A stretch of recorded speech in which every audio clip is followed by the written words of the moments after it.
Hey, everybody, welcome back to the Chaplaincy on the Go podcast. I'm your host, Josh Zorhoff, and I'm a teaching pastor and a therapist in the West Michigan area. And this podcast is brought to you by the Fearless Family of Churches and my good friends at Care Portal. Care Portal is a technology platform that helps to serve individuals in local areas as they navigate the realities of the potential of the foster care system. If a family is in need, Care Portal helps to provide a connection to a local church that can fill the need that the family has before they run into the risk of entering into the foster care system. It's a great organization. We're so thankful for their partnership. I'm excited to continue our conversation today on marriage with my friend, Dave McGovern. Dave is a therapist as well in the West Michigan area. And Dave, welcome back to the podcast. I'm excited to be here and continue our conversation on healthy marriages. It's good to be here. So we are going to now enter into a conversation on conflict and how conflict works through marriage. And so conflict is a part of every marriage. Any relationship is going to have some sort of conflict in it. And one of the things that we want to talk about is the reality that conflict exists not only in every relationship, but it's actually critical to understanding how conflict works. Conflict does not resolve itself. If you've been following along on this podcast, we had a whole podcast episode designated to how conflict works. And so I'm going to encourage you to go back and listen to that. It was a few episodes in the past, but we're going to lean into specifically conflict in marriage. And Dave, I'm going to let you talk a little bit about why conflict moves us into critical areas when it comes to neuroscience and our relationships. Yeah, Josh, and what we've already unpacked a little bit with communication, we find that in a lot of our disagreements in communication with our spouse, that one or both of us is getting triggered to go down into our downstairs brain, which we've talked about.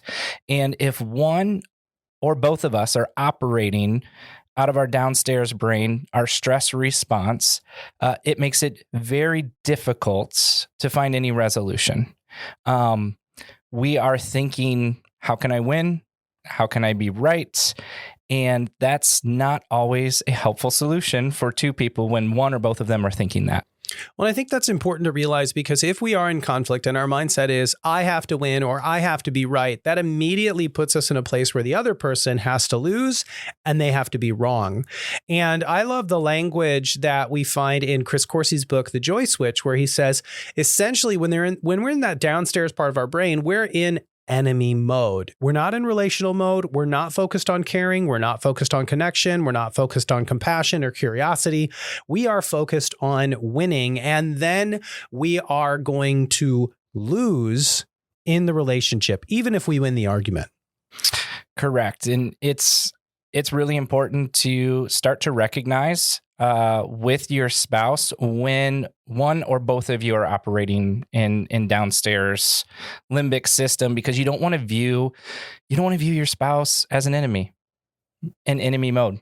It's unhelpful. And so sometimes people ask, like, man, when they're learning about this, how do I know if I'm in like downstairs brain? And it's like, well, is your heart rate going up a little bit? Do you find your tone going up? Like, everything is a little bit elevated, and there's obviously one or maybe multiple of those 4 communication killers we talked about.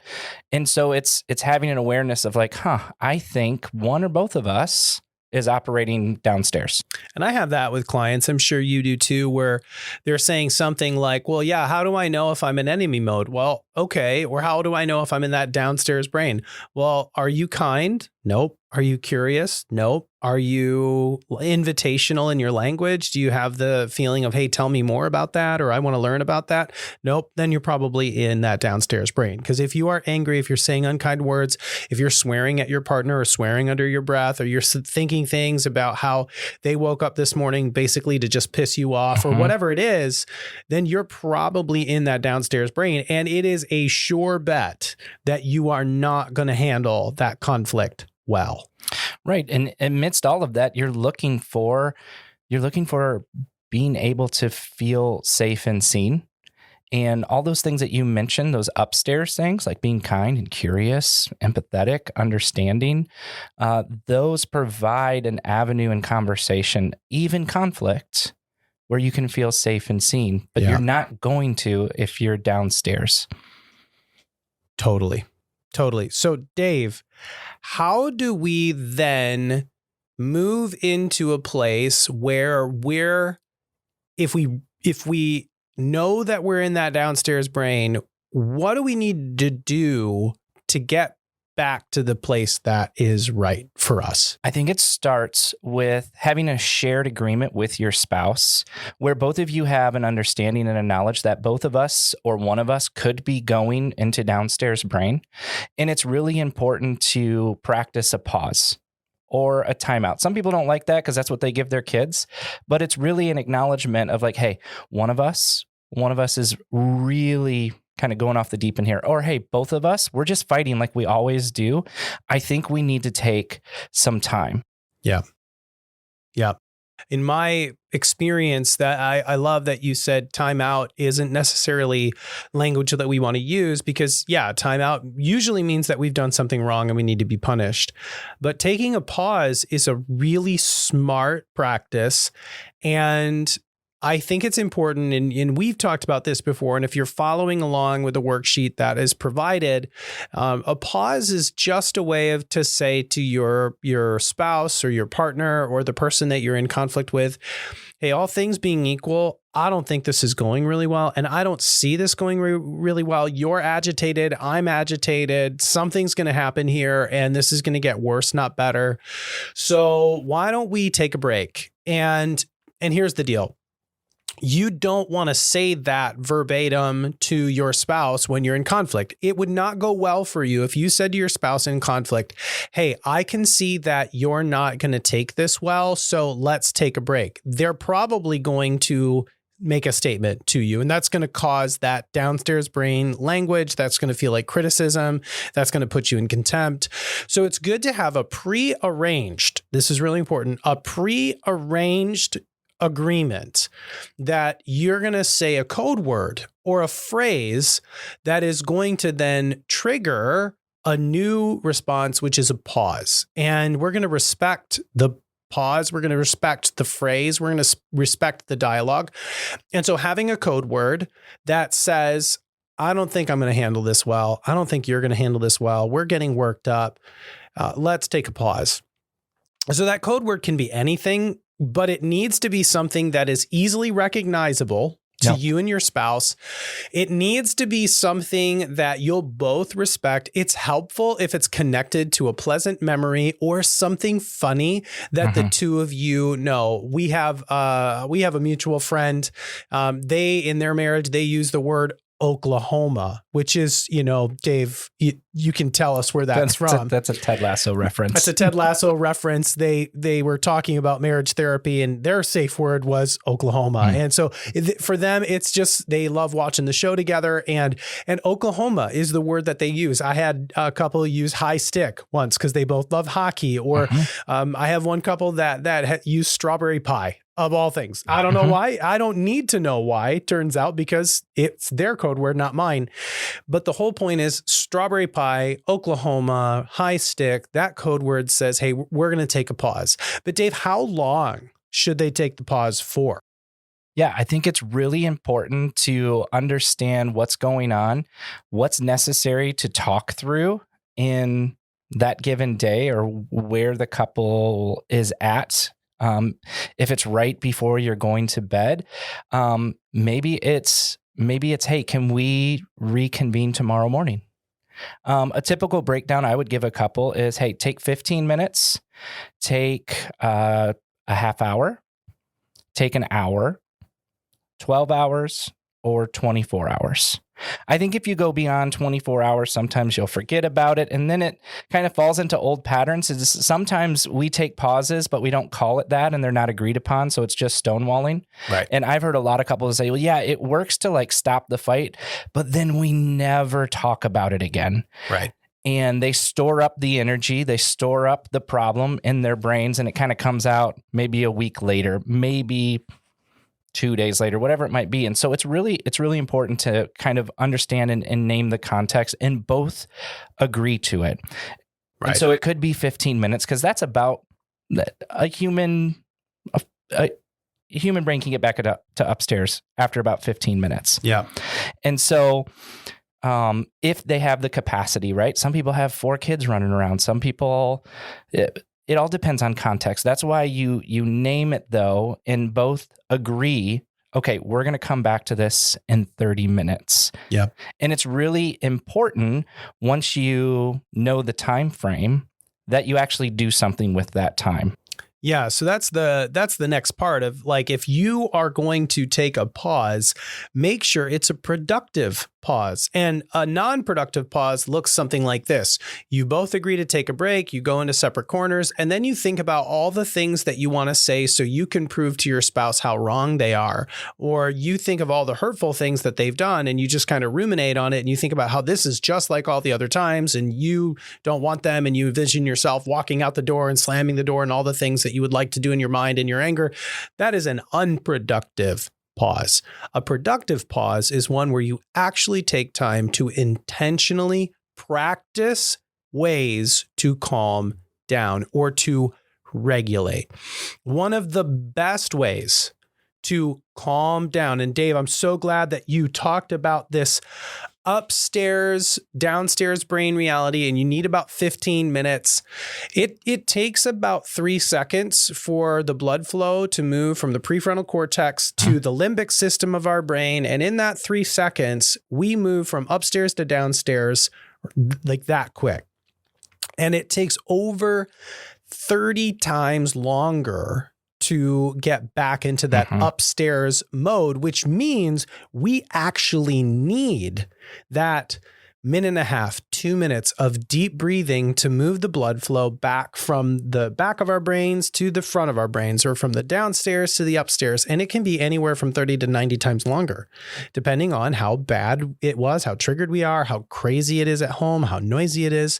And so if you have like, hey, we're going to come back to this after we put the kids down, and that's 45 minutes from now.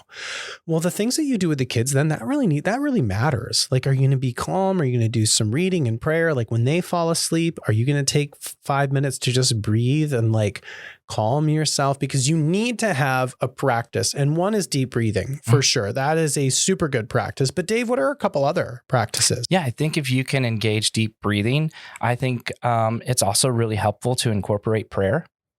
I think just talking with Jesus and kind of reflecting, okay, how am I going about this? Is what I'm saying, how I'm saying it, is it kind?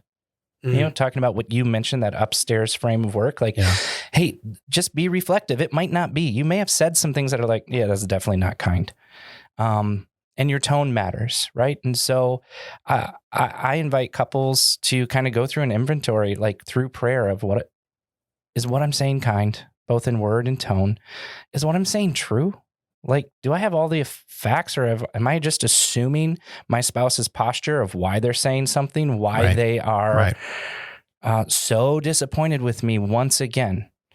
And then kind of talking about, hey, is this necessary to solve when we come back together? Like, why are we even doing this? And really just asking Jesus in an honest moment, can you help me calm down and get an appropriate posture, right? And you brought up something really good. That pause and that place where we go, it's not to go get weapons or fuel the fire to win the argument. And so I think that's a really good place to start is breathing, then prayer, and then reflection of how you're handling yourself and what posture you can bring back to your spouse. That's so helpful. I know for me, I need to do stuff. Like, I need to do something physical with my hands. So I'll fold laundry or I'll put the dishes away. I kind of have this motto of like, if I can't be nice, I can be helpful. And so that means that maybe if I'm in that downstairs mode, I need to do something physical that's like serving my family, or go out into the garage and organize some of my tools, but I need to do something that's going to help me get into that right frame of mind. And honestly, when I do things like fold laundry or put dishes away or make lunches or whatever, clean the kitchen, it reminds me that I'm a part of something bigger than myself. Mhm. And the reality is I get to do those things. Like my wife doesn't have to stay married to me, and we don't have to have this life together. That's something that we choose. And so that helps put me in the right state of mind. Yeah. And so once we do that and we have that prayer, I'm so glad that you brought up that prayer as well, because prayer is a really important part before we like come back to the table. We need to actually pray for our spouse, not pray against our spouse. Like, oh, dear Jesus, help my spouse change and be less of an idiot or whatever. That's a prayer against them, but to pray for them, pray for their goodness, pray for their healing, pray for their blessing. God bless my spouse. Like we just had a fight or I'm not in a good space. And God, I pray that you would help me be loving toward my spouse in this moment. Like he will give you that help and power.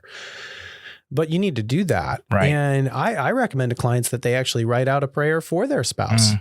Yeah. Something that's predetermined, that's like written down on their phone or in their notes. And it's like, just write it down, because in the moment, you're not going to feel like praying those things, but write it down so that you're ready to go.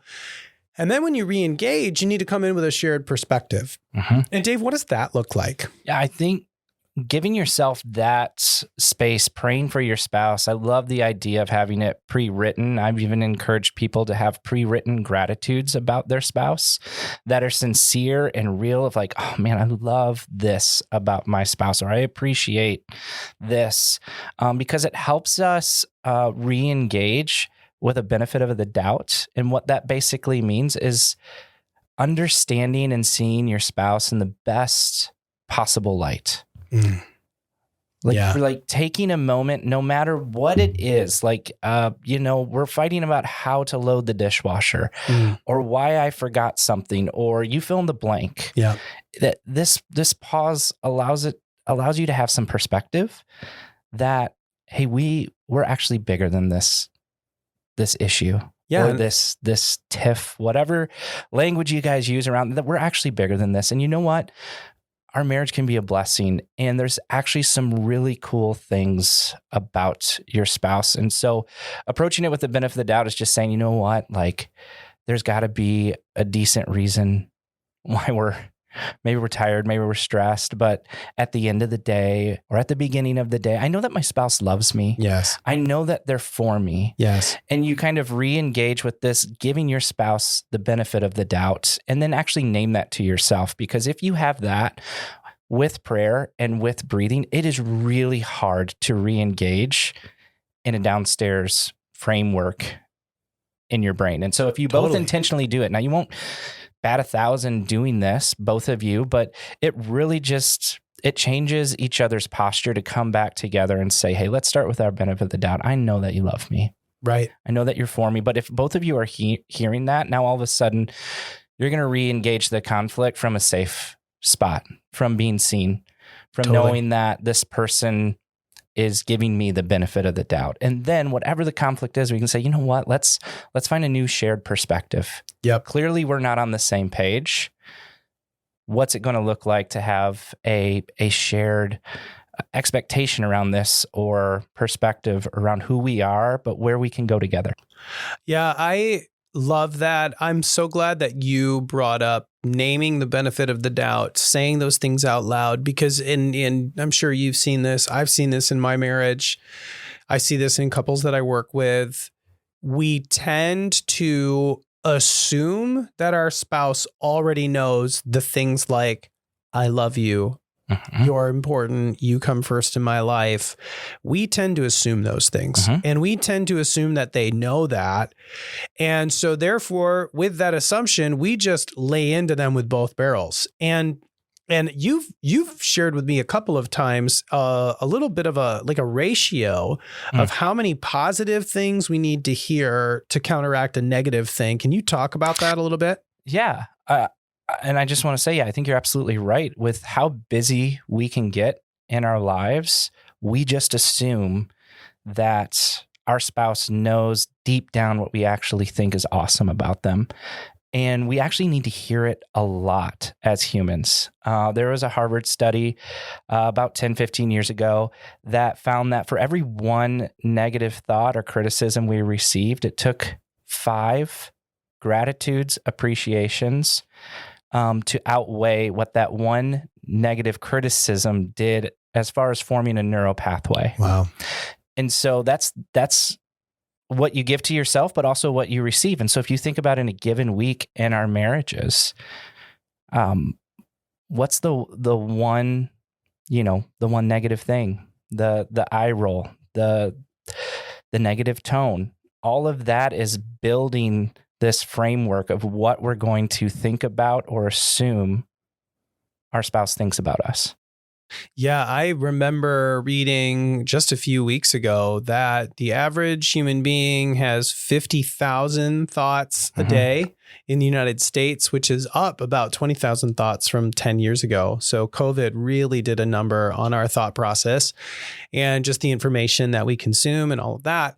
But 50,000 thoughts, 80% are negative. 90% repeat day after day. And so every single one of us, those listening, those watching, whatever, in your marriage, in your singleness, in your relationship, you are going to have negative thoughts, and you need 5 positive ones to counteract each single negative one. And the perspective that you have with your spouse is it's necessary to name that benefit of the doubt and say things like, I love you.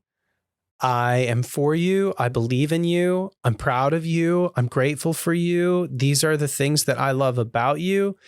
And that all being said, now, can we please talk about this problem that we have? Can we talk about the problem with the scheduler? Can we talk about what you just said or what you just did? Because I don't want to be this negative, person in our relationship. I actually want to be a positive person in our relationship, or I want to be the spouse who's caring to you. I want this connection. I want this problem to be solved. I want to be on the same page. And I know we're not right now, and that's really hard. So could we get creative in how we handle this? Because clearly what we have been doing is not working. Yeah. And I would take that interaction that's really well said, even a step further of saying all of that, what you just said and laid out, and then just period. And let your spouse respond. And then both of you say, okay, now let's tackle whatever disagreement we have in a creative way. So often we will say, I love you and you're awesome, but, and then we throw back the criticism, let's figure this out. And so I always tell people, hey, when you're practicing giving your spouse the benefit of the doubt, name something awesome and then just period. Just sit in it. It was really funny. We're in one couple, and one of the spouses actually just would verbalize period. And I'm like, well, you don't have to do that, but it's better than stop. but. Yeah, you just stop, and then let your spouse say something similar back, positive, and say, okay, together, let's find a new way to talk about this. It's clearly, especially, this is so helpful, Josh, in those fights that are like, okay, well, we didn't solve it. See you in 2 weeks. We're going to talk about this one again, right? We all have those sort of perpetual, ongoing, we just can't quite figure this out. This one's a head scratcher. Yes. And so maybe you don't solve it that evening, but what this whole practice does, what we've been talking about, is it allows you to say, hey, we're bigger than our schedule. We can't figure this out, but you know what? We might not tonight. Let's at least name what's good and true and beautiful about who we are. Now, there may be a problem where it's we have to actually solve this before we go to bed. There's context to everything that you're going to navigate and go through, especially the difficult, big and small problems. But if you do it this way, I have just seen and found, even in my own journey, but working with couples, that it provides such a safe and open posture to come up with new and creative, maybe even innovative ways to go about a particular issue. Yeah, there are so many facets to that we need to explore maybe in later podcasts or as we go through, but at a minimum, just to realize you already know if you're listening to this, you're going to have the same fights over and over and over again. There are certain things in your marriage. There's stuff in my marriage. There's stuff in Dave's marriage where we're going to fight about the same things because we are we're creatures of habit, and it takes a lot of work to get out of those habits. And you are who you are. I mean, it's a little bit of the Popeye thing of like, I am what I am. And you don't want to just walk around saying, well, that's just who I am, and so I'm going to be a jerk or whatever. No, but at the same time, realize change is slow, change is hard, change takes time. It may be years, maybe 3 years before you find a desirable resolution. But the goal is that you actually come to the table with love, understanding, respect, patience, kindness, goodness, and you work towards something that is more preferred, maybe 10% better.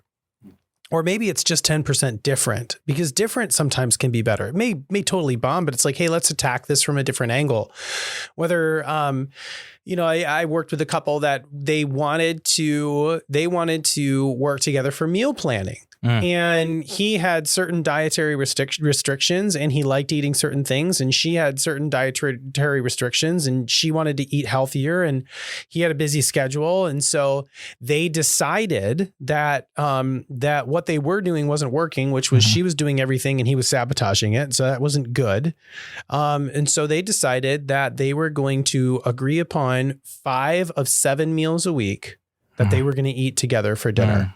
And he got to do 2 that he wanted. She got to do 2, but they were going to eat 5 together. And on those 5, they were going to work together to create the menu. And so that was a creative solution, but they couldn't get there until they both said, hey, you know what? I love you. You love me.